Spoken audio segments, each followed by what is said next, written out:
Halo, jumpa lagi.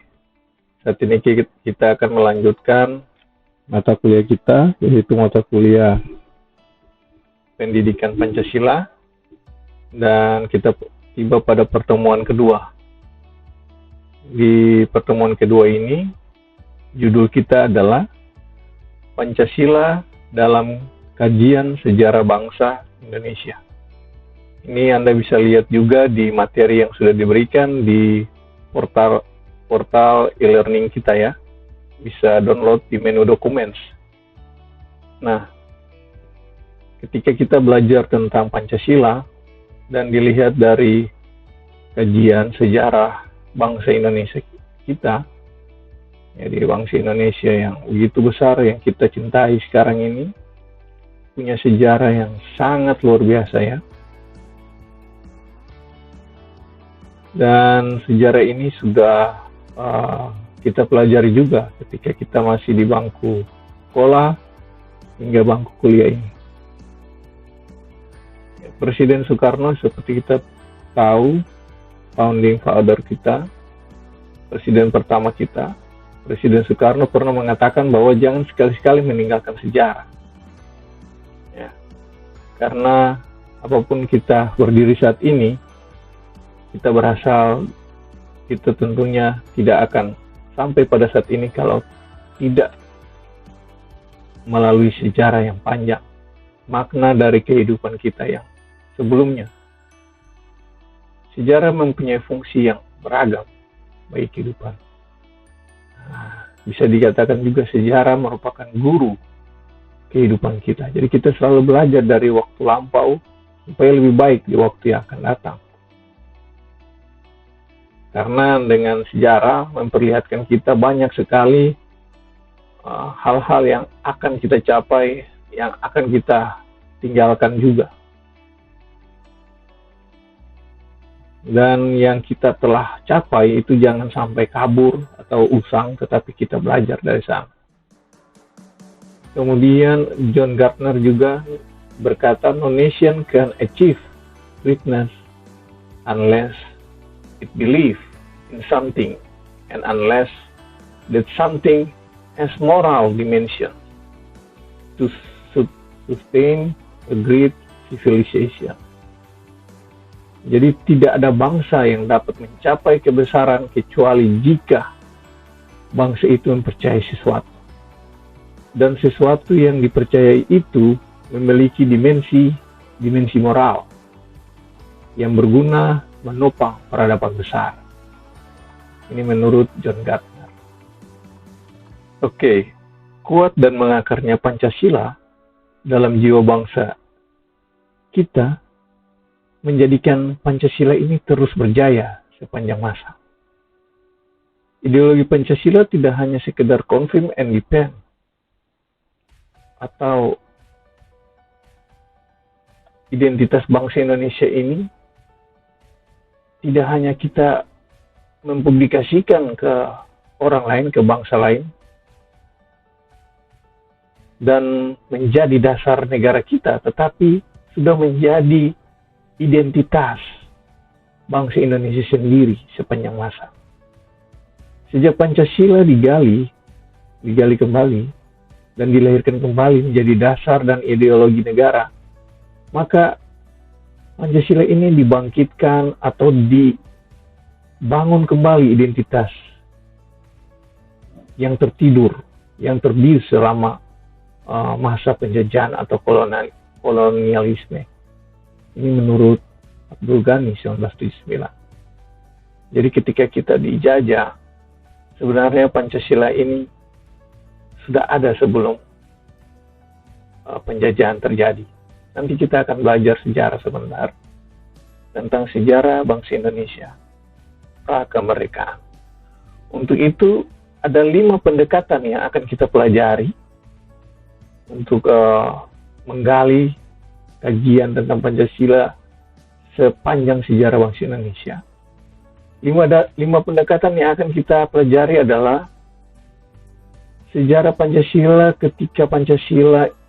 ketika prakemerdekaan, kemudian ketika Pancasila era kemerdekaan, kemudian Pancasila era Orde Lama, Orde Baru, dan era Reformasi. Pancasila prakemerdekaan, ya sebelum kita merdeka, pada tanggal 17 Agustus 1945, pada saat itu Dr. Rajiman Udyaningrat selaku Ketua Badan Penyelidik Usaha Persiapan Kemerdekaan atau yang kita sebut BPUPKI, Badan Penyelidik Usaha Persiapan Kemerdekaan Indonesia, pada tanggal 29 Mei 1945 yang meminta kepada sidang pada saat itu untuk mengemukakan ide-ide mereka tentang dasar negara Republik Indonesia yang akan dibentuk nanti. Dan dengan menggali ingatan yang panjang, para pendiri bangsa ini mulai mendorong tumbuhnya nasionalisme dari dalam diri mereka, menggali lagi tentang kekayaan kerohanian yang begitu luas dari kepribadian bangsa dan wawasan kebangsaan yang terpendam sebelum bangsa Indonesia ini merdeka dari penjajah sepenuhnya. Kemudian selain Dr. Rajiman Udyaningrat, permintaan lain juga dari Dr. Rajiman, yaitu mereka ingin melaksanakan kembali diskusi tentang dasar-dasar negara pada tanggal 29 Mei sampai 1 Juni 1945, dan mereka silih berganti berpidato tentang dasar-dasar negara. Nah, pada sidang pertama BPUPKI yang dilaksanakan dari tanggal 29 Mei sampai 1 Juni, maka tampil berturut-turut para bapak pendiri bangsa ini. Ada yang pertama itu adalah Mr. Muhammad Yamin dengan mengemukakan 5 dasar negara, yaitu 5 calon dasar negara atau ide dasar untuk pembentukan negara Republik Indonesia nanti. Ide dasarnya yaitu tentang peri kebangsaan, peri kemanusiaan, peri ketuhanan, peri kerakyatan, dan kesejahteraan rakyat. Kemudian dari Dr. Supomo, yaitu pada tanggal 30 Mei 1945, yaitu 5 ide dasarnya, yaitu persatuan, kekeluargaan, keseimbangan lahir batin dan musyawarah, serta keadilan sosial. Kemudian pada tanggal 1 Juni 1945 diusulkan oleh Bapak pendiri bangsa kita, misalnya Soekarno. Yang pertama adalah nasionalisme atau kebangsaan Indonesia, internasionalisme atau peri kemanusiaan, mufakat atau demokrasi, kesejahteraan sosial, dan ketuhanan yang Maha Esa berkebudayaan. Ini menurut Kailan tahun 2000. Jadi ada gagasan-gagasan yang diberikan dari bapak-bapak pendiri bangsa kita ini. Nah, Pancasila pun merupakan kesanah budaya Indonesia sebenarnya. Kesanah artinya yang sudah mendasar di negara kita dalam budaya keseharian mereka. Kita bisa lihat ini pada mulai dari Kerajaan Kutai. Masyarakat Kutai merupakan pembuka zaman sejarah Indonesia untuk pertama kali, karena telah menampilkan nilai sosial politik dan ketuhanan dalam bentuk kerajaan. Jadi waktu Kerajaan Kutai pertama sudah ada nilai-nilai sosial politik yang diatur di sana dalam pemerintahan kerajaan tersebut. Kemudian berikut ada perkembangan Kerajaan Sriwijaya. Nah, ini oleh Muhammad Yamin disebut sebagai negara Indonesia pertama dengan dasar kedatuan. Ya, jadi ini dapat ditemukan nilai-nilai Pancasila material yang paling berkaitan satu sama lain. Ya, jadi semakin berkembang kerajaan-kerajaan Indonesia ini, maka nilai-nilai yang terkandung dalam Pancasila sebenarnya sudah ada di sana. Ada kekuatan religius juga di sana ya terhubung dengan Pancasila ketuhanan yang Maha Esa, yang tadi juga sudah dikemukakan oleh Insinyur Soekarno. Jadi sebenarnya dari dua kerajaan ini sudah ada ide-ide dasar Pancasila itu sudah terekam dan juga terlaksanakan ketika kerajaan ini, ketika pemerintahan kerajaan-kerajaan ini. Kemudian di kerajaan Majapahit yang lebih besar lagi, ini sudah dalam pelaksanaan poin-poin dari Pancasila itu sudah dilaksanakan. Ada terdapat bahkan di dalam pemerintahan kerajaan Majapahit itu dikenal dengan buku Negara Kertagama, karangan Empu Prapanca, dalam bukunya buku Sutasoma, karangan Empu Tantular. Dalam buku tersebut, istilah Pancasila ini diberikan arti berbatu sendi yang 5, atau pelaksanaan kesusilaan yang 5, atau Pancasila Krama. Nah, ini ada 1, tidak boleh melakukan kekerasan, tidak boleh mencuri, tidak boleh berjiwa dengki, tidak boleh berbohong, tidak boleh mabuk minuman keras. Nah, ini saja sudah terkandung nilai-nilai Pancasila di dalam.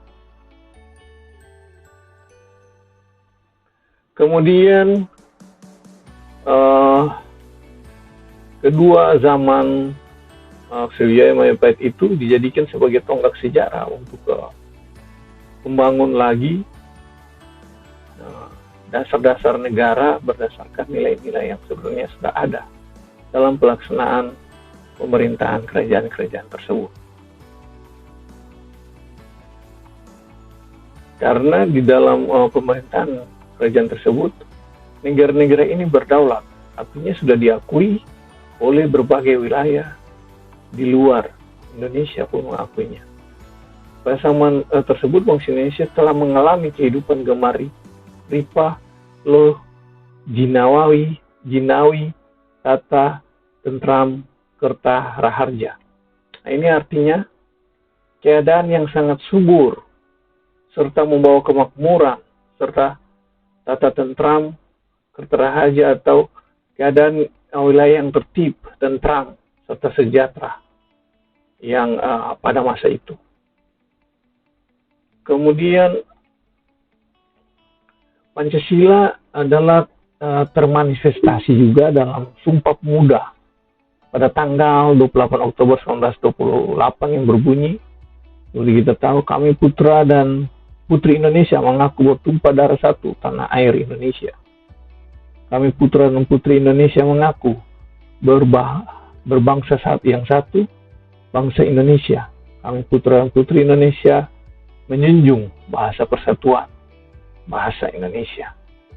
Jadi melalui sejarah yang panjang tadi hingga sampai pada Sumpah Pemuda, ini diingat kembali oleh pendiri-pendiri bapak-bapak pendiri bangsa kita ini, untuk merumuskan nilai-nilai dasar negara kita, yaitu Pancasila. Kemudian setelah disampaikan tadi melalui Muhammad Yamin, Pak Supomo, dan Insinyur Soekarno, Bapak Presiden kita yang pertama, terjadi perdebatan karena perbedaan pendapat. Karena di dalam BPUPKI sendiri itu terdiri dari elit nasionalis, ada yang netral agama, ada elit nasionalis Muslim, ada juga elit nasionalis Kristen. Nah, elit nasionalis Muslim mengusulkan Islam sebagai dasar negara. Nah, itu yang biasanya kita kenal dengan Piagam Jakarta. Lahirnya Piagam Jakarta. Dengan adanya satu panitia yang terdiri dari 9 orang yang biasanya juga kita kenal dalam sejarah panitia 9. Nah, mereka mengusulkan untuk dasar negara untuk mengikuti syariat Islam. Nah, untuk itu mereka memasukkan di poin ketuhanan yang Maha Esa dengan menjalankan syariat Islam bagi pemeluk-pemeluknya. Nah, ini terjadi perdebatan di sini dengan kaum nasionalis dan juga nasionalis tadi, yang Kristen ya. Dan akhirnya mereka menyepakati dengan sadar, ya, dengan kesadaran yang dalam, akhirnya terjadi kompromi politik antara nasionalisme netral agama dengan nasionalisme Muslim untuk menyepakati Piagam Jakarta, yaitu tanggal 22 Juni yang berisi 7 kata, yaitu dengan mewajibkan menjalankan syariat Islam bagi pemeluk-pemeluknya diganti menjadi ketuhanan yang Maha Esa. Nah, ini bisa dibaca dalam Risalah Sidang WPUPKI 1995 oleh Ansari 1981, Darmo di Harjo 1991. Kemudian kesepakatan peniadaan 7 kata itu dilakukan dengan cepat dan legowo, artinya sama-sama menerima ya dari kedua belah pihak demi kepentingan nasional. Jadi mereka memang memilih untuk kepentingan nasional,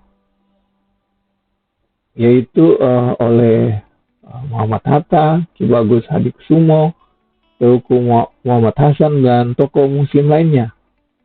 Jadi elit Muslim sendiri, mereka sendiri tidak ingin republik yang nanti dibentuk itu merupakan negara berbasis agama tertentu.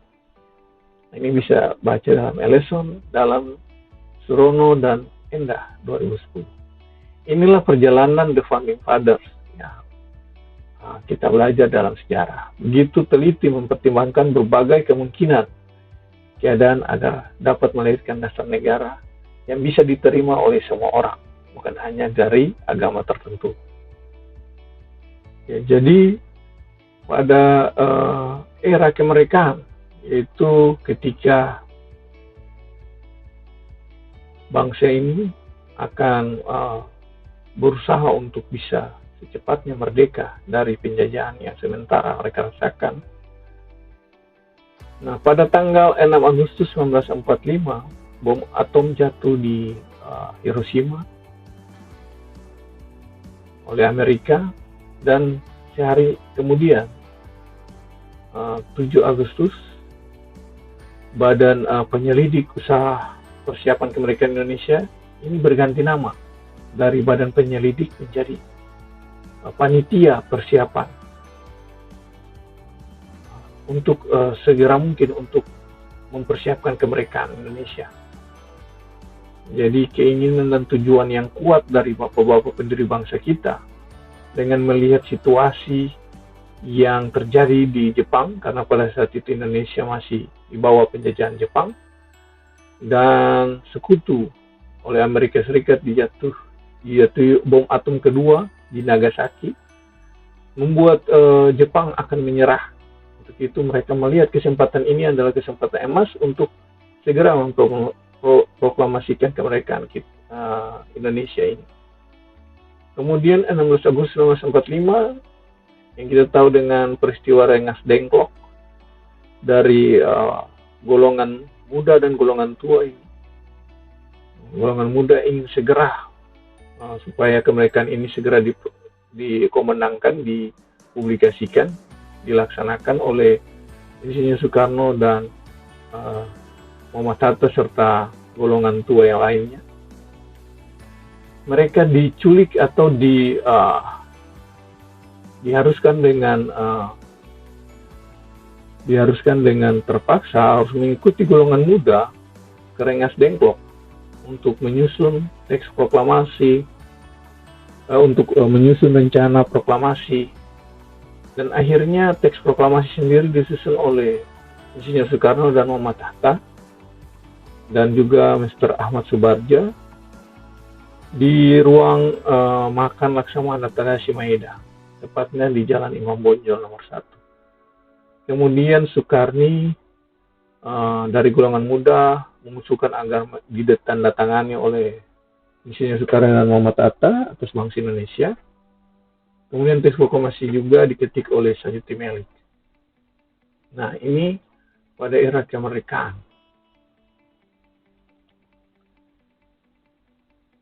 Isi dari proklamasi kemerdekaan Indonesia ini sesuai dengan semangat yang tertuang dalam Piagam Jakarta juga, yang berisi garis-garis pemberontakan melawan imperialisme, kapitalisme, yaitu penjajahan, fasisme.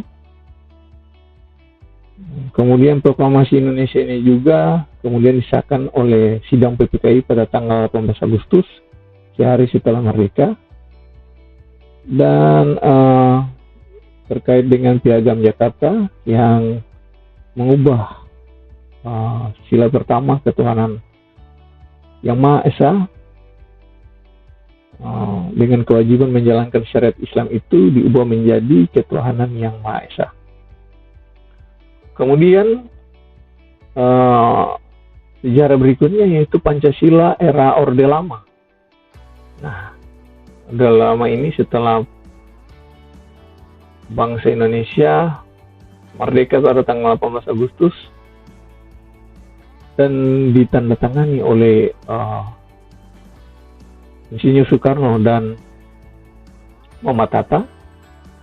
Terdapat dua pandangan besar dalam dasar negara yang berpengaruh. Ya, dengan akhirnya Presiden Soekarno mengeluarkan dekret presiden.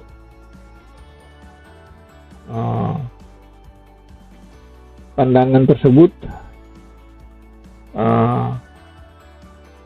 karena tadi pandangan yang berbeda-beda tentang dasar negara tadi, akhirnya Soekarno mengeluarkan dekret presiden, yaitu untuk kembali kepada Undang-Undang Dasar 1945 dengan Pancasila sebagaimana dirumuskan dalam dasar negara.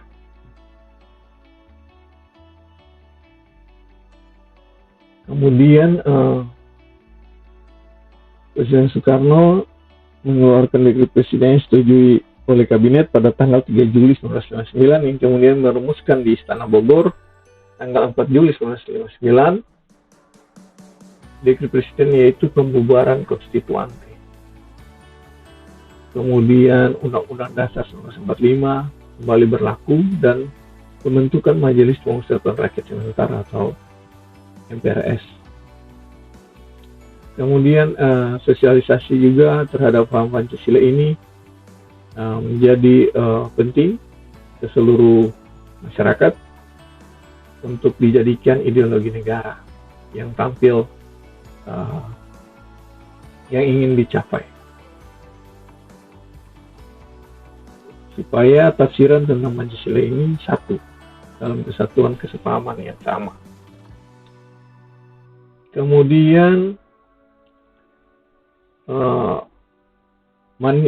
Manipol Usdek atau manifesto politik Undang-Undang Dasar 1945, sosial, Indonesia demokrasi terpimpin, ekonomi terpimpin, dan kepribadian.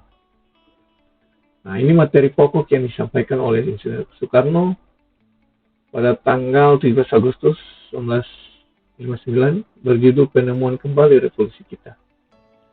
Jadi dalam perjalanannya Pancasila ini memang begitu banyak tantangan, sehingga perlu dibangkitkan lagi oleh Presiden Soekarno sendiri. Kemudian penemuan kembali ini, revolusi ini yang dimaksud oleh Presiden Soekarno ditetapkan oleh Dewan Pertimbangan Agung atau DPA menjadi GBHN. Kita kenal dulu garis-garis besar haluan negara. Nah, kemudian dikukuhkan juga dalam penetapan Presiden Pres nomor 1 tahun 1960 dan ketetapan MPRS nomor 1 tahun 1960. tentang GBHN. Karena manifesto atau hasil perumusan ini sudah disampaikan oleh Presiden tadi. Kemudian hasil perumusan suatu panitia yang dipimpin oleh DNID yang disetujui oleh DPA pada tanggal 30 September sebagai haluan negara. Jadi kemudian panitia perumusan gagasan yang disampaikan oleh Presiden tadi juga disetujui oleh DPA. Nah, pada perjalanannya paham atau tentang gagasan dasar-dasar negara Pancasila ini juga jadi polemik bagi sebagian tokoh bangsa yang tidak sejalan dengan Insinyur Soekarno. Nah, oleh karena itu mereka berseberangan paham, makanya mereka menggunakan taktik gerilya namanya. Dengan kekuasaan Insinyur Soekarno, mereka menggunakan jargon-jargon Insinyur Soekarno dengan agenda yang berbeda. Taktik ini yang sebagian besar merupakan kekuatan politik. Jadi bukan hanya PKI, tapi ada yang juga anti komunis. Namun mereka bersebelahan dengan Insinyur Soekarno tentang paham politiknya dan melakukan jalur gerilya tadi. Kedua arus tersebut sama-sama menggunakan Pancasila sebagai justifikasi. Artinya mereka sebenarnya tujuannya untuk berlawanan dengan Pancasila, tidak sepaham dengan Pancasila yang digagas oleh pendiri-pendiri bangsa kita tadi. Kemudian, namun Presiden Soekarno tetap menghendaki supaya persatuan ini tetap berjalan, ya. Walaupun kita banyak sekali perbedaan.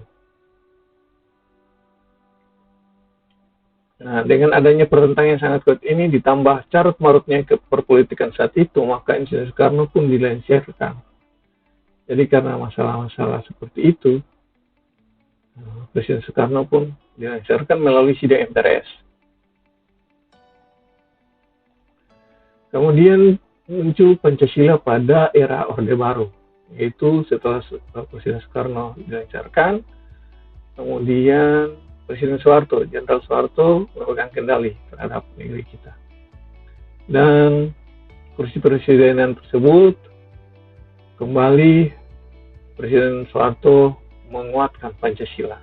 Pancasila makin banyak mengalami ujian juga di zaman yang sudah, ini kata Presiden Soeharto waktu itu, Pancasila makin banyak mengalami ujian zaman dan makin bulat juga tekad untuk kita mempertahankan Pancasila. Nah, juga Pancasila sama sekali bukan sekedar semboyan, tapi dikumandangkan. Bukan saja sekedar semboyan untuk dikumandangkan, tetapi Pancasila juga bukan dasar, hanya sekedar dasar negara yang dikeramatkan dalam naskah undang-undang, melainkan Pancasila harus diamalkan, kata Presiden Soeharto ya. Kemudian Pancasila dijadikan politik force atau kekuatan politik sebagai kekuatan ritual. Begitu kuatnya Pancasila digunakan sebagai dasar negara, maka pada tanggal 1 Juni 1968 Presiden Soeharto mengatakan bahwa Pancasila sebagai pegangan hidup bangsa, maka akan membuat bangsa ini tidak loyo atau tetap kuat. Bahkan jika ada pihak-pihak tertentu yang mau mengganti, merubah Pancasila, maka pasti akan digagalkan. Selanjutnya pada tahun 1968, Presiden Soeharto mengeluarkan instruksi panduan untuk mengucapkan Pancasila sebagai dasar negara, yaitu 1. Ketuhanan Yang Maha Esa, 2. Kemanusiaan yang beradab, 3. Persatuan Indonesia, 4. Kerakyatan yang dipimpin oleh hikmah, kebijaksanaan dalam proses perwakilan. 5. Keadilan sosial bagi seluruh rakyat Indonesia. Jadi pada tanggal selanjutnya pada tahun 1968 ya, Instruksi Presiden nomor 12 1968 untuk menjadi panduan mengucapkan Pancasila sebagai dasar.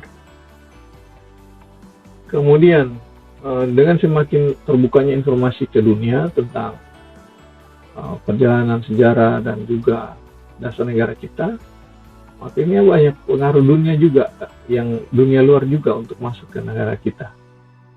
Nah, misalnya pengaruh tentang paham demokrasi ini yang kita anut sekarang. Nah, secara tidak langsung mengancam aplikasi Pancasila juga, ya, yang dilakukan pemerintah Orde Baru. Dengan demikian, demokrasi semakin santer mengkritik praktek pemerintah Orde Baru yang tidak transparan, otoriter, represif, korup, dan manipulasi politik yang sekaligus mengkritik praktek Pancasila. Jadi karena semakin berkembangnya informasi, dengan berkembangnya juga pergaulan dengan dunia luar, maka Indonesia ini semakin dewasa dalam berdemokrasi. Sehingga pada tanggal 21 Mei 1998, Presiden Soeharto lengser, kita memasuki pada era reformasi. Nah, Pancasila di era reformasi juga punya tantangan tersendiri. Jadi, dasar moral etika bagi negara dan aparat pelaksana negara, juga politik. Puncak dari keadaan tersebut ditandai dengan hancurnya ekonomi nasional, maka timbullah berbagai gerakan masyarakat, yaitu mahasiswa. Ya, jadi ketika reformasi terjadi itu karena masalah ekonomi juga. Saat itu krisis moneter di Indonesia tahun 99, setelah lengser Presiden Soeharto, kemudian politik juga setelah Presiden Soeharto turun itu masih goyang, masalah hukum juga, dan seolah-olah semua nilai-nilai dalam Pancasila itu dikesampingkan atau tidak dilaksanakan yang baik. Nah, itu yang dimaksud dengan Pancasila diuji. Nah, pada awalnya memang tidak nampak satu dampak negatif yang berarti, namun semakin hari dampaknya semakin terasa, yaitu banyak terjadi kemiskinan di negara ini, ya, dampak sosialnya tinggi, masyarakat kehilangan kendali atas diri, terjadi konflik-konflik horizontal antara masyarakat dengan masyarakat lain. Kita ingat konflik di Ambon juga tahun 99 hingga 2000, kemudian konflik Poso, konflik di daerah-daerah lain juga antara masyarakat dengan masyarakat, itu karena ketidakstabilan ya negara kita waktu itu. Nah, itu Pancasila diuji sebenarnya. Dalam bidang ekonomi terjadi ketimpangan-ketimpangan di berbagai sektor, diperparah lagi dengan ekonomi terjadi cengkraman modal asing. Jadi orang susah untuk menanamkan modal di Indonesia karena konflik politik, konflik pertikaian sosial yang ada di masyarakat, sehingga banyak investor yang keluar dari Indonesia waktu itu. Ya, itu era reformasi. Sehingga perjalanan mulai dari 5 era tadi kita pelajari begitu dalam tentang kajian Pancasila sebagai dasar negara kita dalam sejarah. Demikian yang saya ingin sampaikan pada materi kali ini. Nah, nanti kita akan berdiskusi dalam forum. Sampai jumpa di pertemuan selanjutnya. Terima kasih.